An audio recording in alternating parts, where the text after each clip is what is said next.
सुनो ना में आप सभी का स्वागत है। हम भोला राम का जीव कहानी सुन रहे थे। ये कहानी हरिशंकर परसाई की लिखी हुई कहानी है। आइए इसका शेष भाग सुनते हैं। भोला राम की पत्नी बाहर आई। नारद ने कहा, माता, भोला राम को क्या बीमारी थी?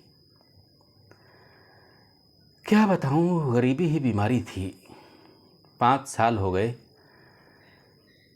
पेंशन पे बैठे, पर पेंशन अभी तक मिली नहीं।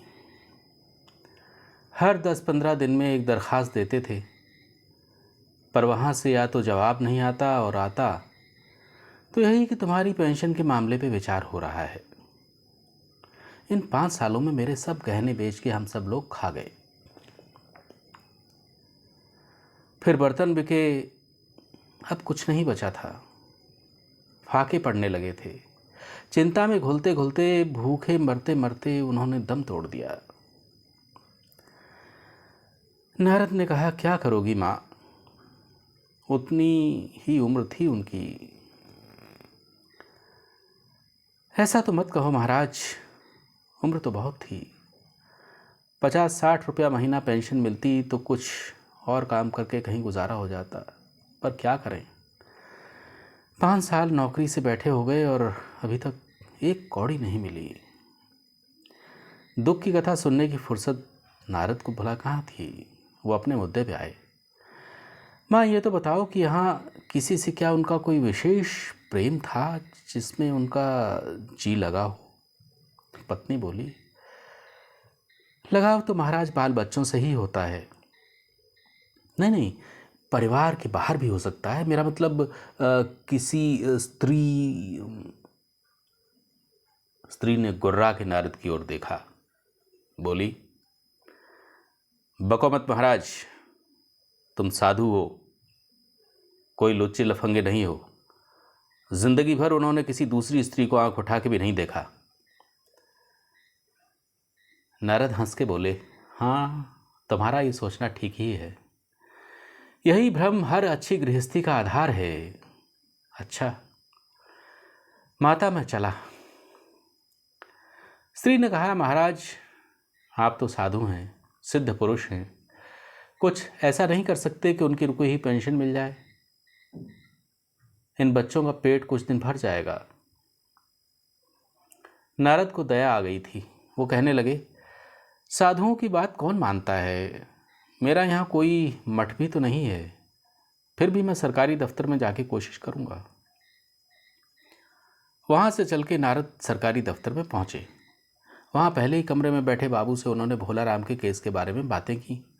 उस बाबू ने उन्हें ध्यानपूर्वक देखा और बोला, भोला राम ने दरखास्तें तो भेजी थी, पर उन पे वज़न नहीं रखा था, इसलिए कहीं उड़ गई होंगी।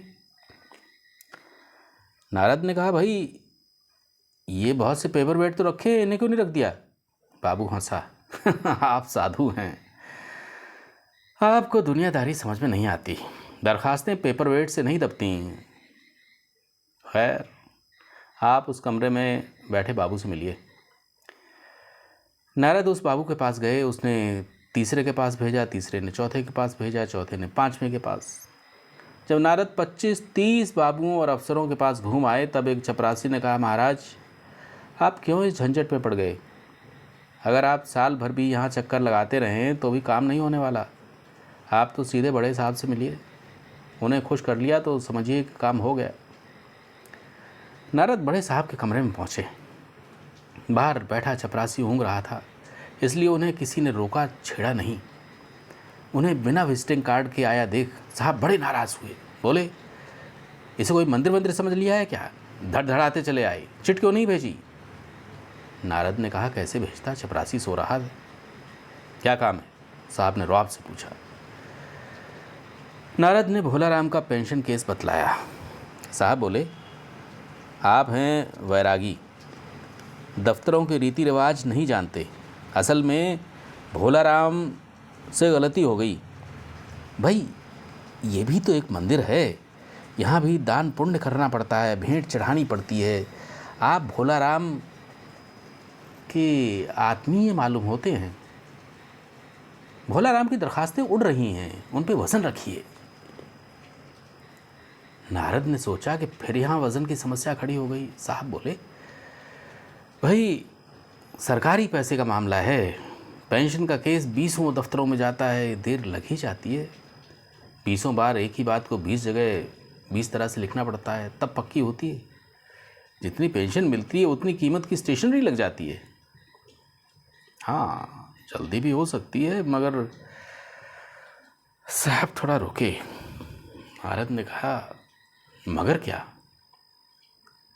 साहब ने कुटिल मुस्कान के साथ कहा, मगर वज़न चाहिए। आप समझे नहीं? अरे जैसे आपकी ये सुंदर वीणा है, इसका भी वज़न भोला राम की दरख्वास्त पर रखा जा सकता है। मेरा मतलब है कि मेरी लड़की गाना बजाना सीखती है, ये मैं उसे दे दूंगा। साधुओं की वीणा से तो और अच्छे स्वर निकलते हैं। लड़की जल्दी संगीत सीख गई तो उसकी शादी भी जल्दी हो जाएगी।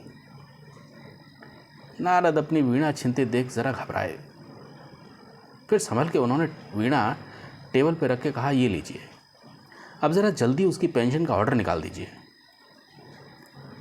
साहब ने प्रसन्नता से उन्हें कुर्सी दी, वीणा को एक कोने में रखा और घंटी बजाई। चपरासी हाजिर हुआ। साहब ने हुक्म दिया, बड़े बाबू से भोलाराम के केस की फाइल लाओ। थोड़ी देर बाद चपरासी भोलाराम की 100-150 दरखास्तों से भरी फाइल लेके आया। उसमें पेंशन के कागजात भी थे।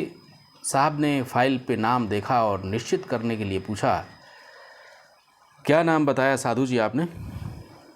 नारद ने समझा कि साहब कुछ ऊंचा सुनता है, इसलिए जोर से बोले, भोलाराम। सहसा फाइल में से आवाज़ आई, कौन पुकार रहा है मुझे? पोस्टमैन है क्या? पेंशन का ऑर्डर आ गया। साहब डर के कुर्सी से लुढ़क गए। नारद भी चौंके, पर दूसरे ही क्षण बात समझ गए। बोले, भोलाराम, तुम क्या भोलाराम के जीव हो? हाँ, आवाज़ आई। नारद ने कहा, मैं नारद हूँ, मैं तुम्हें लेने आया हूँ, चलो, स्वर्ग में तुम्हारा इंतज़ार हो रहा है। आवाज़ आई, मुझे नहीं जाना, मैं तो पेंशन की दरखास्तों में अटका हुआ हूँ, यहीं मेरा मन लगा हुआ है, मैं अपनी दरखास्तें छोड़ के नहीं जा सकता। तो ये थी हरिशंकर परसाई की कहानी भोलाराम का जीव। सुनो ना के अंतर्गत हम आपको अगली बार कोई और नई कहानी सुनवाएंगे।